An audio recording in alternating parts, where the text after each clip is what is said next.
Hi everyone, welcome to my review of John Glen's For Your Eyes Only from 1981. Yes, here we are, back again, this time the 12th Bond film in the franchise. And yes, very much now, of course, in the middle of this great franchise, this wonderful franchise. And yes, once again, Roger Moore is back, and yes, this time, of course, and this is the first of obviously the 80s Bonds, so very interesting, of course, and this is the first John Glen directed Bond film, so very interesting stuff. He'll direct all five of the 80s Bonds, so that is really interesting in itself, because they're very different, really. You can kind of compare I suppose Octopussy and A View to a Kill in kind of the style, perhaps, in that sense, and the last two, of course, Roger Moore Bonds, so kind of comparable there. But the rest of them really are very different in many regards. There is something similar in some of the styles of these films. I think really you could say all of these films are kind of violent, of course, more so with License to Kill, but we'll get to that. But yeah, these films very interesting to kind of see. And this is, of course, John Glen. Previously worked mainly as the kind of editor, on some of the previous Bonds. So it's very interesting to see when an editor actually comes in to direct a Bond. Happened with Peter Hunt, and look how that turned out. For me, the pinnacle, the franchise. And yes, it kind of adds to something really interesting when this kind of happens. And yes, this is a film very divisive. But yes, we'll have spoilers within this kind of review. So if you haven't seen this film, please check it out and then come back to this review. Of course, and there will be some kind of discussion, on the different plot points and perhaps some real kind of key moments here. So yeah, be warned in that sense. And yes, if you're still watching, with that said, here we are to talk about this film a little bit more in detail. And yes, this is a film, as I've said, it is divisive. Some people, really, and it's always just interesting. There's nothing wrong with not liking a particular Bond film, and perhaps liking a Bond film that's very unpopular. And I think, yes, it's just interesting to see the kind of rankings, the difference of opinions. And this one happens to be very much quite often, ranks near the bottom of the Bond films, and it's not, overall really a popular film, I wouldn't say. And yes, some people there is kind of a following, quite a big, quite a strong following, where it is there. I guess it is quite strong. So it's very kind of divisive, this film. It's very much a kind of maybe a love-hate Bond, and it's very interesting to see, because for me, this is kind of I see this film as a great Bond film, and I've always loved this film. I've seen it many times. I guess a lot of people will be aware as well. This was shown quite a lot. At least it used to be. I can't really speak for in recent years, for a number of reasons. Because one being, I don't really watch TV as much. In that sense, in terms of just watching TV, flicking through perhaps the channels. But yeah, this film used to be shown quite a lot, very often, on TV. And yes, I think this License to Kill, these kinds of films were shown very often. And yes, it's a film I've seen many times. But yes, as it was, a couple of years ago, when I first went on an entire watch of the series. I hadn't seen this film in quite a few years, so it's very interesting because I'd forgotten quite a few things, and then it all different moments came back to me, and yeah, it was just a magical experience, really. And simply put, for me, it's one of the I wouldn't say kind of top 5 Bonds, but it is one of for me, one of the best Bond films, actually. And I really personally love this film so much. It's just, there is a few flaws, I would say. I wouldn't say this is kind of a masterpiece of a Bond film. And yeah, it has a few things that are kind of interesting, very strange, including the opening, which we'll get to very soon. But yeah, it's a film. Yeah, I don't think it's a perfect Bond, but it is for me, you know, a great Bond, and I really, really love how it's a definitely, you know, in some regards, in other cases, not at all, but in many regards, it is kind of a return to classic Bond films. You know, in these regards, I mean, you know, the kind of the realism, the kind of gritty, grounded feeling, less gadgets, I would say, you know, kind of looking at this film, less gadgets, less kind of, you know, kind of outlandish, you know, silly moments perhaps. Although there's a couple of moments, yeah, which we'll get to, including a particular character, which is, yeah, very silly, kind of stupid. But yes, you know, I feel that this film, overall, you know, as a whole, it's very much more of a grounded Bond again, and it's one that I think places more focus once again on the characters, their emotions, the motives of the characters. You know, and The Spy Who Loved Me done this as well, but on a whole, you know, the films after On Her Majesty's Secret Service, kind of, they didn't really focus as much, you know, on this, and it was more the tones. You know, these films were very, very different. They were more silly, you know, light, perhaps, and yeah, this film does have some dark elements to the film, and at the same time, though, you know, it's not a full return to classic. You know, traits, elements, you know, one being the score, of course, Bill Conti, you know, providing the score this time round. You know, John Barry did not work on this particular film, and yeah, this score is very, very different. It's very, well, it's very, yeah, definitely a particular type of 80s kind of score, and I think actually, yeah, it is kind of, I can hear, you know, different elements that are kind of similar to The Karate Kid, perhaps, Bill Conti as well, working on that, and it's a very interesting mix. You know, I love the kind of the reworkings of different kind of Bond kind of piece of music, and at the same time, you know, it's a very, you know, it's definitely its own thing.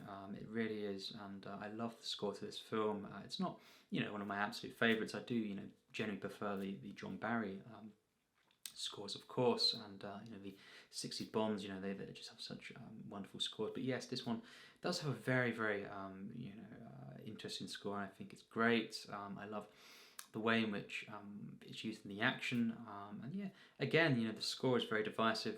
I'm personally on the positive side. Yeah, it's just my opinion.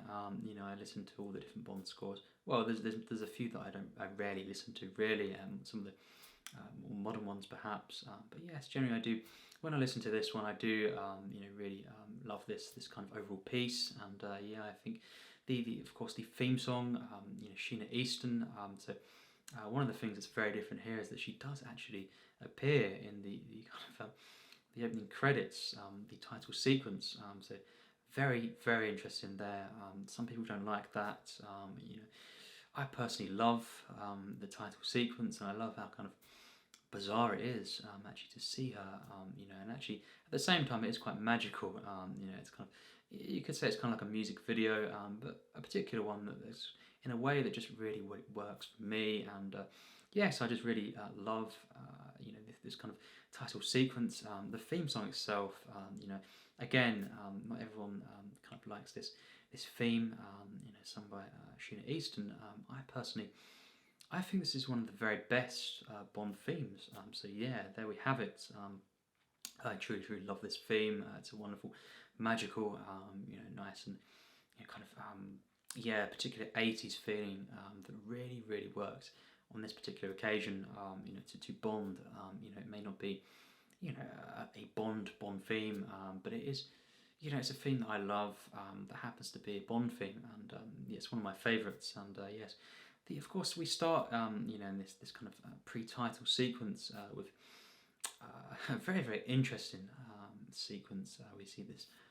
You know, one of of course, the scenes, seeing this very, very familiar looking bald man in a wheelchair, and yes, of course, for different reasons, including, of course, legal, you know, kind of different rights to different things here. We don't actually have, you know, technically Blofeld, but you know, this is Blofeld in many regards. Of course, he appears in the kind of pre-title sequence, and what a bizarre, you know, I must say, you know, I love this film, but the pre-title sequence is not one of the best, that's for sure. And yes, it's such a bizarre sequence, but you know, it's hilarious as well. And of course, yes, this is one of the main things of this pre-title sequence, seeing Blofeld, and you know, then we've got Roger Moore, you know, as Bond again, of course, basically dropping Blofeld down the chute there, and yes, down he goes, and the kind of the line there, you know, it's a bizarre sequence, and then of course leading into the titles, and I think this is very much detached from the rest of the film, really, in its tone in particular. That's a real silly, outlandish moment that's very, very over the top.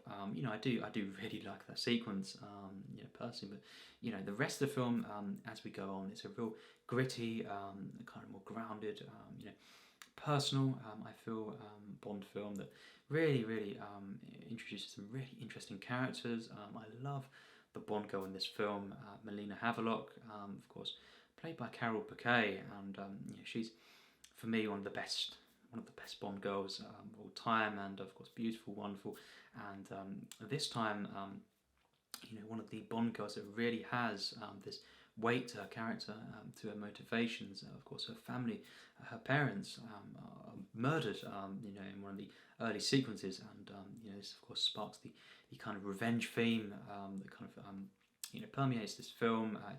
It's kind of a take on that, you know, revenge film, and through this, it really works in giving the Bond girl her own kind of unique and personal, you know, story, her arc. It's actually, you know, it really works. I think the character here is brilliant, really is, and of course Carole Bouquet, her performance, I love.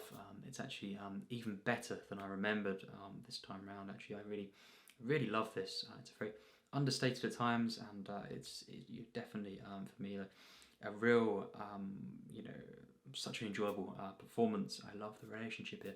I love the romance between, of course, the Bond girl and Bond. Really works. And you know, in this film, you know, Moore, of course, was told to kind of act more brutal, that's for sure, more aggressive, you know, in the film, and one such moment when he kicks the car, you know, and of course the individual there falls off the cliff, and you know, it's moments like this, I believe he was hesitant to kind of go through with this, but I think on this occasion it really works, having this more, you know, as he said, you know, I believe, he said it's kind of, yes, it could be a Bond moment, but not a Roger Moore Bond moment, and you know, I kind of, you know, I would normally say, yeah, I can see that, but in this film, actually, I really love how Bond is more kind of, you know, it's more of a gritty take once again on Bond. Roger Moore shows that he can be, you know, this very, you know, really kind of humorous Bond, and real kind of, yeah, he can kind of go along with these more campy Bond films, more kind of silly Bonds, and make it work really well, and actually, you know, will at times be, you know, the thing that really holds the film together, because, you know, at times, you know, if another Bond actor had been in these films, you know, due to the tone of them, some of the more silly ones, it would not have worked anywhere near as well, and you know, maybe it wouldn't have been actually, you know, a passable film at times, some of these Bonds, but Roger Moore knows how to kind of, he knew how to kind of really elevate, you know, this material and actually make it work for what the kind of tone is. But in this film, he proves at the same time he can be, you know, more of a kind of dramatic Bond, and more of a serious Bond, while also retaining the kind of that can be, you know, kind of charming and silly and comedic, you know, kind of style as well. So great performance here. This is one of the best Moore performances. I think actually, The Spy Who Loved Me is the only one that tops it for me. I think he was really great in this film, personally, and I love how, yes, it's kind of got this wonderful blend of this kind of the humour, the kind of silly nature, very slightly though in this film, and yes, the serious, more gritty, and investing, you know, in terms of the other characters, the relationships, Bond, and yes, they can kind of sum the film up. I love the relationships, I love the characters, of course, and as we know, and this being a spoilers review, you know, really interesting kind of villain here, Julian Glover. You know, he is a great actor. You know, he's been in many films. You know, really actually very surprising to see how many films he's been in, how great he is in different other works as well, of course. And you know, being not just films, but yes, he is of course Christatos, and he is basically, he appears to be this ally to Bond, but then of course there is a kind of a shift, and we learn that he really emerges really naturally and in a thrilling way as the kind of main villain of the film, and I love this villain. I really think he's a great Bond villain, and some of the best Bond villains are the ones that kind of have these, you think they're this and then they're not, kind of thing, or they have maybe a kind of complex relationship with the actual Bond of the film, and just like for example, GoldenEye, that's an interesting one to kind of compare there. But yeah, it's great to kind of see, and I love the kind of shifts throughout the film, and we really get to know this villain before he emerges as the main threat to Bond. I love this, really love this. I love the kind of the first half in particular. I think the film is at its best in its first hour and 10 minutes, and then the final act, which is absolutely masterful in my opinion. Seeing it again, it reminds me of just how masterful and maybe Hitchcockian, like some of these early Bonds, in the tension. That is a key element in this film actually throughout, but even the underwater sequences, which we'll get to in a minute, but the tension of the final act is something else, and I think that's the thing. I must say I'm really invested in this film much more than many of the other more Bonds. I love the kind of I love the kind of the charm is still there with this one. In terms of it's still kind of got its comedy, it's got its kind of romance and magical feeling, but it is a real investing Bond when I really get behind the characters. Great characters, and yes, Christatos, is definitely a great character. Just in general, I love the kind of some of the scenes early on as well, with the skating, and that kind of leads us to one of the flaws of the film, though. This character Bibi Dahl, she's let's just say it doesn't really work too well. It's kind of funny at times, some of the exchanges, with Roger Moore, of course, because he was such a kind of a funny actor, no doubt, as we know. But this character, mainly of Bibi, just doesn't really work too well, and I think that is one of the main flaws of the film. Just kind of irritating, and just doesn't really work for me. Not much more to say there. Lynn-Holly Johnson kind of gives a performances. It's kind of as good as what was given to her. Perhaps it wasn't great material. The writing here was just didn't really work for me in most of this film. But really, just one of the few flaws of the film. Because as I've said, this film really, for me, only has a few flaws. There's only a few things I'm not so big on in that sense. It's not something that really taints my overall enjoyment to the point where I don't think it's a great film. I don't love the film because I really do. It's one that has such a kind of a charm to it. I've said it's a gritty Bond, of course, but saying that and saying it's more of a grounded approach. At the same time, just like the Connery Bonds, mainly they have this magic to them, and this beauty, and this enjoyability, this kind of magic, cinematic charm, and I think the romance of the film really is my favourite part, and the scenes, the great scene, in my opinion, of course, but the underwater sequence where they're kind of swimming together, and I love that scene personally. Really just it does everything for me in terms of a Bond romance. It's great, and I love this romance. It's really great how it develops, how it's really focused on throughout the entire picture, and even in the final act, it's all felt, and I love this so much. The ending act is masterful in my opinion. The kind of scenes, of course, when they're climbing, the cliff edge there to get to this villain, and this device. I think it truly is a masterful sequence. But yes, the kind of eventual and final, kind of departure of this, this villain, the death. It's truly it's satisfying to see, in this narrative, and I think this whole kind of the main plot of the film, which I've not really gone into. I don't think it's necessarily a big talking point, at least on most of the Bond films, because it's not so much about really mass talking on the actual plot. It's more about how it's used and intertwines with the characters, and really just I think a lot of Bond films. This is not a flaw, but they don't really. It's not really about the plot. It's more about the atmosphere, the characters, the action, the style, etc. The actual just feeling of it. But yes, the basic plot involves this mainly this device, the attack device, and this of course involves this kind of this in the kind of intro sequence as well. This you see the submarine is sunken, and yes, the British want to kind of get to this device before mainly the Soviets to kind of prevent any kind of missiles basically getting launched or getting into the wrong hands, and of course in the end the device is kind of claimed by Bond, and then of course he throws it off of the cliff edge. So a great ending, or kind of resolve this main mostly in the background really, but this main plot, and I think because for most of the characters, these are the ones that it's the thing that really takes hold, is the kind of threads and the kind of narratives, the arcs of the actual main characters,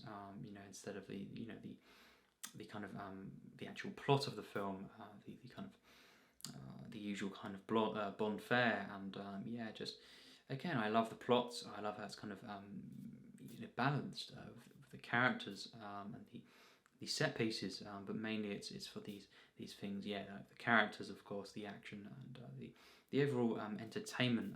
Of this adventure feeling the film has. I love the locations. I think mainly the locations here. The filming was in Greece and Italy and England. So great kind of variation, and it's got a real beauty to the picture. I love the way the film's shot. John Glen, of course, directs this film so wonderfully. He really is on form here, and this is just beautiful to look at. It's got wonderful cinematography. I love the kind of use of colour in the film, and the editing is really great. The action scenes, the ski chase scenes perhaps early on in the first act or first half of the film, in particular. So good, absolutely stunning. This is when the film is really, I think without flaws, pretty much. But there is a kind of scene in the kind of or sequence in the second half of the film. It's a kind of a prolonged underwater sequence. As much as I really like different moments in that, and I love the kind of the use of tension there at different moments. I think that's the point that just reminded me. I'm not as big on that sequence there, and that's definitely, in my opinion, flawed, and it's just not as enjoyable as the rest of the film really. But again, a little minor flaw here. It doesn't go for a mass amount of the film. It's not as much as Thunderball perhaps. But I think yes, it is very entertaining, but there's not as entertaining as the rest of the film had been. And it's just very overall interesting locations, and wonderful to see kind of implemented into this particular film, and just such a kind of interesting production, how they were going in different directions with this film, and there is some change, of course. One being very tragic. Of course we'll mention it here. Of course, Moonraker was the last appearance. I didn't mention it in that review, but yes, the final, unfortunately, appearance of Bernard Lee, a pivotal character. He played, of course, as M in this series, and during the actual production of this, the actual filming of For Your Eyes Only, he passed away very tragically. Passed away, and it was before he actually got to film his particular scenes. He wasn't in this film, and because usually I mention M, and Bernard Lee and praise him, but unfortunately on this occasion, he wasn't here for this film because he did pass away during the filming of that, and this is very sad, very tragic. It definitely felt his presence, the absence of him, in the next Bond films, it's definitely felt, the M of Bernard Lee, the great Bernard Lee, and very tragic. And let's give tribute there. But in this film, he is basically written out of it. You know, it's kind of it's said you know, that M is on leave, and that's all we get there. So yeah, that's a little touch there that happens within the film. But yes, as well, speaking on the production, there's just very interesting moments within the kind of way in which they're trying to do something you know, more gritty and dark, and trying to tweak Bond, you know, and kind of return to the. I think, you know, it's really interesting to see the return to the kind of Connery Bond films, and the way in which they kind of try to get Roger Moore to be more of a kind of ruthless character, you know, him playing as Bond, and yes, it would kind of again, you know, it would take hold. We'll get to that, you know, in some of the later Bonds, License to Kill, of course, onwards in the kind of direction of the overall Bond character. But this is kind of an in between this one, so it's very, very interesting, this film, and in between, you know, this kind of, you know, charming, you know, silly or comedic Bond with this, you know, ruthless, you know, gritty take. So it's very, very interesting. You know, these revenge elements in the film. You know, it just makes for, you know, a combination of this makes for such a compelling film for me. You know, it's gritty, it's dark, it's quite, you know, violent, but it's a real charming film.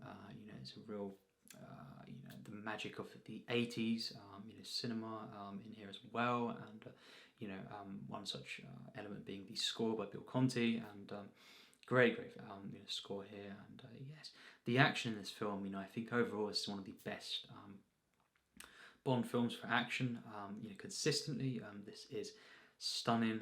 You know, the kind of the early sequences as well, the car chase, and you know, all them moments there, great stuff, and again, combining the comedy.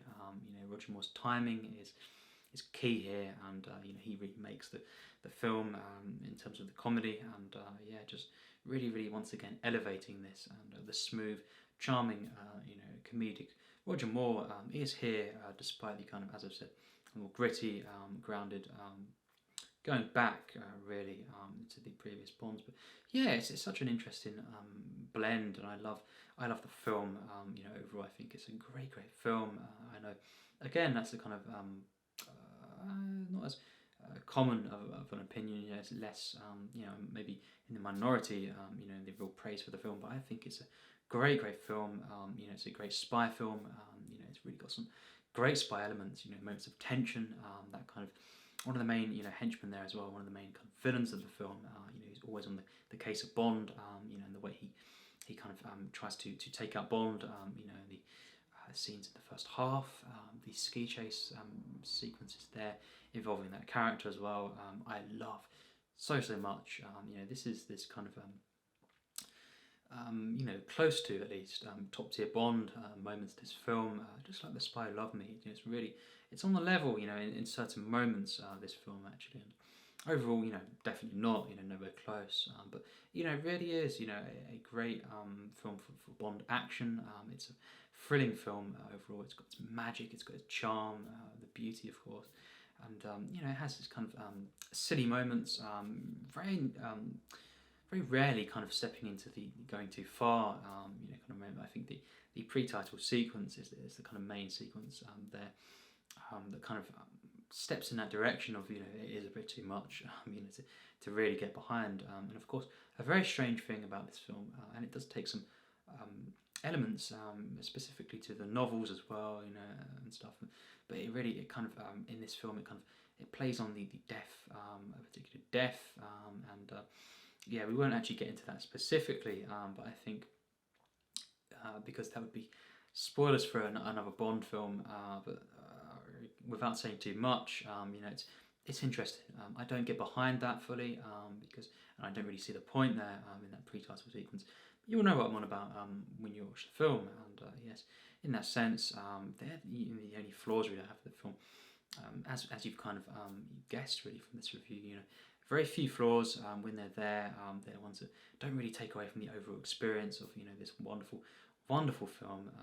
In my opinion, this is a magical, charming, uplifting Bond. It's a real pleaser for me. I love the romance. I love the kind of different side characters, you know, as well. Just really great, you know, kind of side characters. And Milos Colombo, you know, he is great in the film. Yes, just all these different characters, you know, the ones that help bond as well, you know, the kind of final act, you know, that kind of the kind of massive set piece there. It's just so enjoyable, the kind of teaming up of these characters, and I just think, yes, once again, the presence of you know, Carole Bouquet, you know, is so important here. She is a real standout, I think, in this film, and the actual character, this Bond girl. But yeah, it's very interesting to see one that's really one of the Bond girls that's really given so much weight, you know, even just in face value, but the performance as well, you know, really taps into this and kind of brings it out. And I think, yes, it's such a kind of an investing Bond, as I've said, and I love the music, I love the set pieces, the locations, I love the kind of, you know, really kind of the sequences are full of heart, you know, involving this romance in particular. And yes, just a very, such a charming Bond. You know, I think this is not a film that I think is kind of quite a masterpiece overall. There's a few things that hold it back, yeah, for me. But having said that, I do prefer this to quite a few, you know, for example, masterpiece films that I've kind of, you know, given that rating to. Despite, you know, this not being, you know, perhaps a masterpiece for me, it is one of my favourite films. I really love this film. I guess it is Bond, so that can happen. You know, I do love many Bond films, and I think there's around 12 or so Bond films that are on my favourite films list. This is one of them. This is one of my kind of top 10 you know, Bond films. I think you're probably aware of that now, and yes, I won't say where. And again, this film, as I've said in a previous review, is kind of this and that film are very close in terms of preference and quality. And what I'll say is, in the ranking, when I'd give, perhaps I've given maybe a Bond film here and there a higher score, you know, critically, you know, overall, and that's hard to explain, you know. But yes, I may, despite that, kind of put a film that I've given slightly less of a rating to over a particular film, and yes, this could be one of them. Look out for that. But you know, in that sense, this is a great film. It has some flaws, it has some things that don't quite work, you know, a couple of things, but very slight flaws. And really, this is such a kind of a highly magical Bond film for me. It's a highly pleasing Bond. I really love this film to bits. You know, I love all the characters, the different moments, you know, that I can kind of you know, quote, and just these moments I love so much. You know, I really love the action in the film. It's thrilling. The editing is just top notch. You know, the way the score is used, you know, to elevate these pieces, and just you know, unbelievable stunts in this film. Really stunning. And yes, less of the gadgets in this film again, and more of the kind of grounded, gritty, and I think simply more focused on investing characters, Bond, not necessarily more gritty, you know, in that sense, because it is, you know, of course, a kind of I wouldn't say campy Bond, but you know, it kind of is at times, but it's more of the kind of the focus. This, you know, that is the key, and you know, it's because, you know, it's not a complete departure from the more Bonds, but it is, yes, in different elements, a return to the perhaps the 60 Bonds, and yes, in that sense, it's kind of a real kind of favourite of mine, you know, in the Bond films. I love this film, and yes, again, it's a divisive Bond, but I personally love this one. It's one of my favourites. It's my, you know, it's my second favourite Roger Moore Bond, and yes, For Your Eyes Only for me is a great film. You know, just you know, as an action film, as a wonderful, pleasing, you know, in all the right moments, romance, you know, and the Bond girl is given so much weight, and you know, motivations, and the narrative really follows through, you know, in the way it's kind of going there. And yes, this is a great film for me. You know, I think it's great. I think it really is. It's got a few flaws, but as I've said, very little, very minor flaws really, and you know, in the grand scheme of things, you know, in the overall kind of piece here, you know, really, it doesn't affect it too much. As I've said, you know, there's an underwater sequence that I'm not as big on compared to the rest of the film, you know, in a couple of moments, and the pre-title sequence is nothing special. It's kind of, I would understand if someone said it's throwaway. I don't think so, but I think it's more of a it doesn't quite fit with the film, and it's just kind of, yeah, it's funny. I do really like it, but it's not the greatness that is the rest of the film, or most of the rest of the film. The final act, though, really is one of the best. I must say, one of the best Bond final acts. It's absolutely stunning and so pleasing in the way it comes together with the characters, and it's a real pleaser, this one. It's one that I get fully invested in. It just satisfies me so much, and to see this kind of romance pairing, and also different characters as well, other great characters, and a really complex villain with different moments that Julian Glover really brings out, so well, as he, always does. He's great. He's a great actor, Julian Glover, and really perfect kind of choice for this particular villain. And I love the locations. I love this film. As I've said, I love most of the film, and yes, for me, it's great, and I have to give this film an extremely and surprising rating, perhaps for many, but an extremely high rating of a 95%. Yes, indeed. I really love this film. It's just my opinion. I personally love it. I think it's it's a return to the the Bonds overall that I love the most, which is the kind of more grounded approach, or just more, I think, more investing, in actual, real characters, ones that are kind of given a lot of kind of attention, a lot of patience to the kind of building of these characters.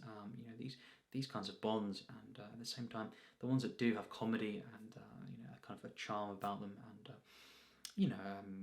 because there are Bond films, of course, that are gritty, which we'll get to, that don't have any or any life in them. I don't think too much. There's the one in particular which we'll get to, but yeah, I think this has a kind of a combination, a wonderful combination, pretty much perfect combination of kind of the comedy, the light-hearted approach, the heart, with the kind of ruthless, more kind of gritty take, and yes, more darker take. Bond. It's a dark film at times, but it's got this wonderful coating, perhaps, and this, the score, the visuals, and these different moments that just really feel magical. So it's a great combination, in my opinion. A great film. It would have been a little bit higher. If it hadn't had these flaws, like BB perhaps, and the whole kind of arc there, and just particular character there, and different moments, perhaps the underwater sequence and the pre-title sequence. But really, other than that, it's very rarely has this film got any flaws, really, other than these main things I've mentioned. So yeah, in my opinion, I really love this film. I think it's a great Bond film, and I just love the title sequence, the theme song, of course, the kind of dreamy, bizarre nature of this kind of title sequence, and the underwater sequence, perhaps, the one, of course, with the Bond girl, Melina Havelock, and yes, Bond himself, the romance scene there, and it's just a great sequence. These moments, kind of a dreamlike effect, a magic about it, and also this kind of ruthless dark edge the film has. It's a great combination. The tension, at times, is really unbelievable.